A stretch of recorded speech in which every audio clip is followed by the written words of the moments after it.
हमारे समाज की महिलाओं को, जिसके कारण वहाँ तक पहुँचना उनके लिए। इसमें सबसे बड़ा कारण किसको मानते हैं? सबसे बड़ा कारण जनप्रतिनिधि का है, जिसके माध्यम से वो जानकारी मिलनी चाहिए जो नहीं मिल पाता है। इसका मुख्य दोषी जनप्रतिनिधि माना जाएगा मेरे मुताबिक। क्या लगता है, आप वार्ड पार्षद का नामांकन किया है और उसके बाद नौकरी दिलाना, महिलाओं को रोजगार दिलाना, क्या ये बहुत आसान बात है या बहुत बड़ी बात है? देखिए, सबसे बड़ी चीज़ है कि वार्ड पार्षद से जीत जाने के बाद भी अगर कोई भी इंसान अगर अभी वादा करते हैं कि हम आपको ये दिलाएंगे वो दिलाएंगे, तो ये झूठा वादा नहीं करना चाहिए प्रतिनिधियों को।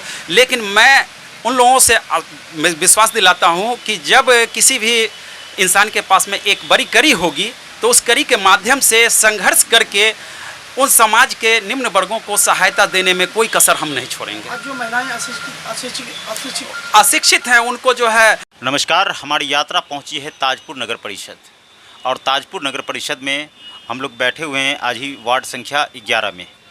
वार्ड पद के लिए वार्ड संख्या 11 से कविता देवी ने अपना नॉमिनेशन दिया है और इनके निवेदक हैं हमारे साथ संतोष कुमार रजक जी।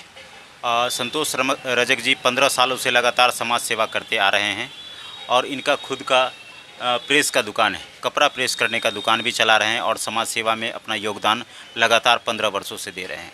संतोष जी, सबसे पहले आपका कार्यक्रम में स्वागत है। जी नमस्कार सर।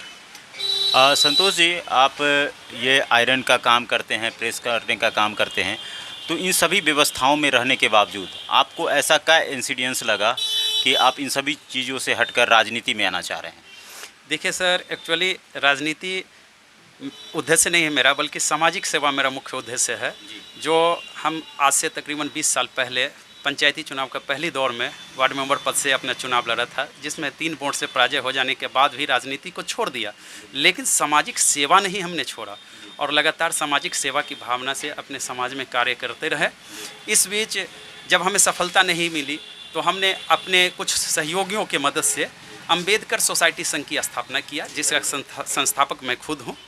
इसमें अध्यक्ष, कोषाध्यक्ष एवं सचिव और भी लोगों हैं।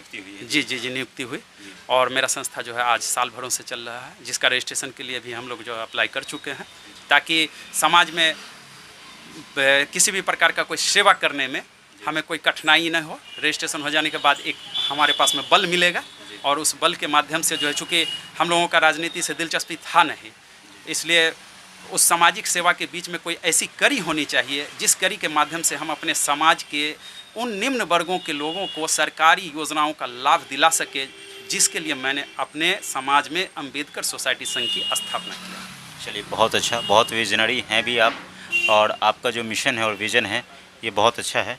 खैर, दूसरा सवाल हमारा ये रहेगा, चूँकि आप युवा हैं तो युवाओं को आप कैसे देखते हैं? युवा आज नशा, पलायन और बेरोजगारी की समस्याओं से जूझ रहे हैं। के बाद या आपके जो कैंडिडेट हैं कविता देवी के आने के बाद उस पर कैसे काम करेंगे और उनको कैसे मुख्य धारा में लाएंगे? देखिए, सबसे पहली नंबर की युवा जो आज बेरोज़गार हैं, इसका मुख्य उद्देश्य है कि हमारे यहाँ जितने भी युवा हैं उनको जानकारी तो है, लेकिन इस चीज़ का अभाव है, चूँकि वो जो है सरकारी योजनाओं का लाभ नहीं ले पाते हैं, और जब सरकारी योजनाओं का लाभ नहीं ले पाते हैं जिसके कारण वो रोज़गार से विमुक्त हो, तो रोज़गार पाने के लिए उनको हम अपने स्तर से एक आम बैठक करके उनके बीच जो है उन सारी योजनाओं का प्रस्ताव देंगे जो सरकार के माध्यम से चलाई जा रही है हमारे समाज के लिए और युवाओं को रोज़गार देने के लिए, और उसमें जितने भी लोन, कुटीर उद्योग हो या लघु ऋण शिविर, जी ऋण शिविर लगा करके जो है मैं उन्हें जो है मदद देना चाहता हूं। और जब मदद हम देंगे तो फिर उसमें जो है वो लोग बेरोज़गारी से मुक्त हो जाएंगे, और जब बेरोज़गारी से मुक्त होंगे तो वो फिर बाहर जो है प्रदेश जो है पलायन नहीं करेंगे।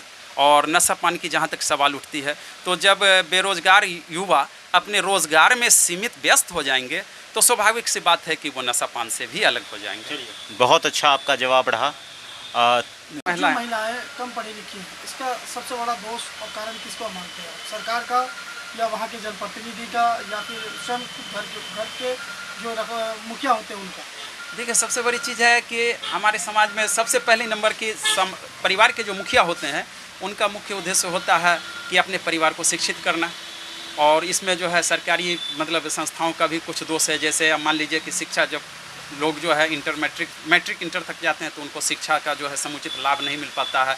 एजुकेशन प्राप्त करने के लिए ढेर सारे पैसों का आवश्यकता होता है, जो उपलब्ध नहीं होने के कारण अच्छी शिक्षा प्राप्त नहीं कर पाते हैं। लेकिन सरकार तो आरक्षण तो दिए है ना, आरक्षण तो दिए हैं, लेकिन आरक्षण से भी तो जाते हैं। आरक्षण का माध्यम है, लेकिन उसका समुचित लाभ जो है हमें जानकारी नहीं है हमारे समाज की महिलाओं को, जिसके कारण वहाँ तक पहुँचना उनके लिए। इसमें सबसे बड़ा कारण किसको मानते हैं? सबसे बड़ा कारण जनप्रतिनिधि का है, जिसके माध्यम से वो जानकारी मिलनी चाहिए जो नहीं मिल पाता है। इसका मुख्य दोषी जनप्रतिनिधि माना जाएगा मेरे मुताबिक।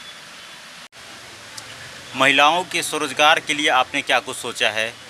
हर साल हर 5 वर्ष पर लाखों करोड़ों रुपए सरकार भी खर्च करती है महिला सशक्तिकरण के लिए, तो महिलाओं के रोजगार और स्वरोजगार के लिए आपने क्या कुछ सपने देखे हैं?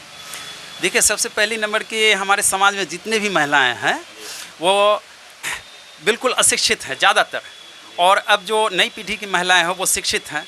तो कम से कम उन शिक्षित महिलाओं के माध्यम से मैं उन अशिक्षित महिलाओं तक भी अपने एक सामाजिक स्तर पर बैठक करके और उन सरकार के द्वारा जो लघु उद्योग या कुटीर उद्योग का जो योजना चलाया जा रहा है उस योजनाओं के बारे में जानकारी देंगे, और जानकारी देने के बाद उस योजनाओं का समुचित लाभ उन तक पहुंचाने का कार्य